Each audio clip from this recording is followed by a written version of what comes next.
Welcome back. I'm so glad you're here because today we're turning your name into stained glass artwork. It's just on paper, but it looks really cool and it looks like a real piece of stained glass. You're going to use lots of bright colors to make each little space between the letters of your name look like pieces of glass, and then the letters of your name will be dark and black, kind of like the pieces of metal that join glass together when they're making stained glass. It's a pretty cool process. So today we're making a paper version of stained glass using your name. So let's get our materials together and get started.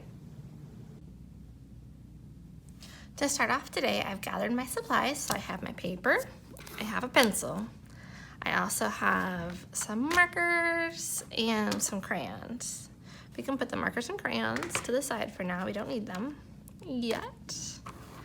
Now, also, you might want scissors just because if you have a really long name, to make it into a stained glass, it might be really hard to fit all your letters in on a rectangle shape like a normal piece of paper. So here is my tip. If you have a long name, you might want to make the paper look skinnier so you can fit your letters in a little bit easier. So to do that, I'm going to just fold my paper in half long ways. So I kind of made that hot dog shape, as we call it sometimes. And then when I open it up, I know this is the middle. I'm going to very carefully cut right down the middle.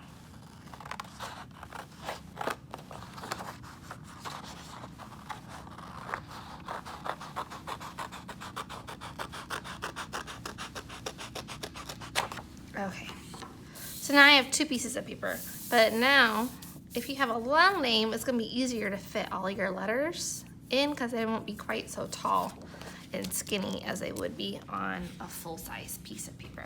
So I think I'm gonna use this today. I don't particularly have a super long name, but just to show you how to fit them in, I am going to use the long skinny piece of paper. Okay. To make our names look like stained glass, we need to use capital letters. So you're not going to use any lowercase letters today, only capital letters. We want to make our letters kind of like the metal part that is melted together to hold your glass together. So if I'm writing my first name, I'm going to make sure it's nice and big. Every letter is going to touch the top and the bottom. So this is what I want it to be. So now I'm making all of these shapes. So like this will be a shape, this is a shape, this is a shape. I want to make it nice and big. So you see, if you have a long name, you're gonna really have to make your letters more squished together. And if you have a shorter name, you can make them a little wider. This is why you also want to use pencil first so that you can erase. You can always just flip your paper over if you don't like the way this looks first. But I'm pretty happy with that. So I have Sarah, I have top to bottom. Everyone is capital letters, top to bottom. So this is what we want. You don't want it to look like this. You don't want to have like maybe your first letter and then this is a lowercase letter. That's not gonna work because they're gonna have all this space up here. You're not making big chunks of glass. So you want to make sure that you have top to bottom all the way across. You can practice on a practice paper first before you do your real one. Once you have that done, I'm going to put my pencil aside. I don't need it anymore. I'm going to get out a black, it could be a black crayon, a black marker, and I'm going to go over my name nice and dark and smooth.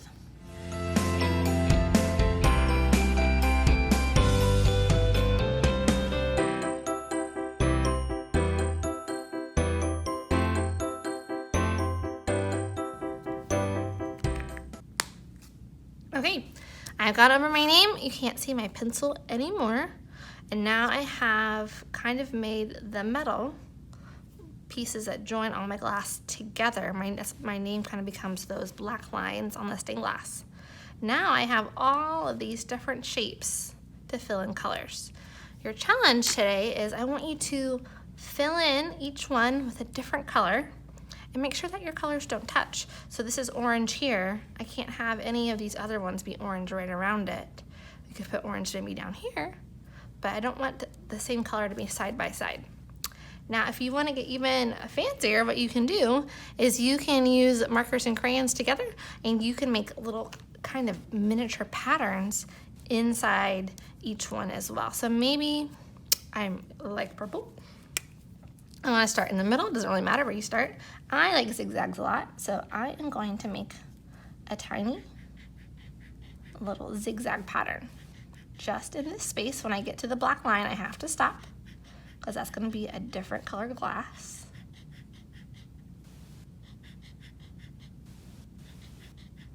So I'm going to fill it all up. If you make lots of small patterns that are exactly the same, like one more right there. That looks really nice and uniform. It has a unity. And then I'm going to choose a crayon over here that's kind of a similar color. So I think this plum will work out great. And just very lightly, so I can still see my pattern, I am going to now fill in this whole space as well. So if you want to just use marker and make it solid, you could do that, or crayon and make it solid. I think it adds a little bit extra fun color and design to your picture if you add a little bit of line design or a pattern. So now this one is all filled in. It has a pattern and a color, and they're the same. Maybe over here, I really like polka dots. Maybe I'll choose a red. Maybe I'll fill this space in between the R and the A with some different size polka dots, like bubbles. Just kind of however you want. So it doesn't have to be a line design. It can be a shape design. Just something that repeats. I'm not going to switch from polka dots to triangles halfway through. Whatever I started with is what I will take all the way down until I fill up the whole space.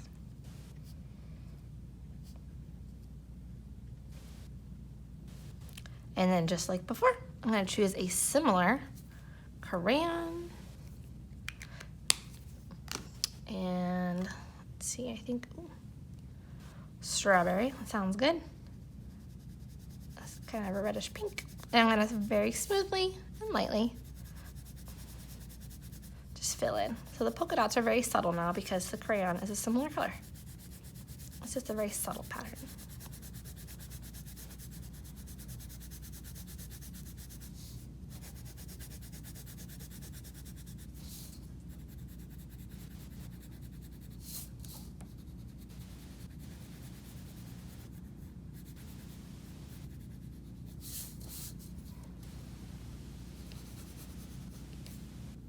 Okay, so I have two spaces filled in.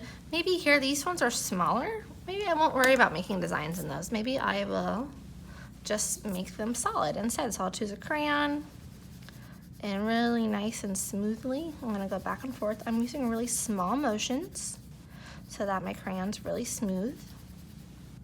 You can always overlap again to fill in any spaces that got missed. And then maybe this one will also be a different color, but it's small, so maybe again, just a solid color. So you choose your favorite lines, your favorite shapes, favorite patterns. Just remember, whenever there's a black line, you have to stop and switch to a different color, because now you can really see it's starting to look like pieces of glass. Like these were all different pieces of glass fused together. And when you're done, your name will look like it is a stained glass piece of artwork. I'm gonna keep on working. You can work along with me.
Okay, I finished this side of my paper. I'm liking it. It's nice and bright. I'm trying to make sure it's smooth. Some places I've made solid, some places I made patterns on. I'm gonna keep on going and I'm almost done. I only have a little bit left to do.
Yay, we finished.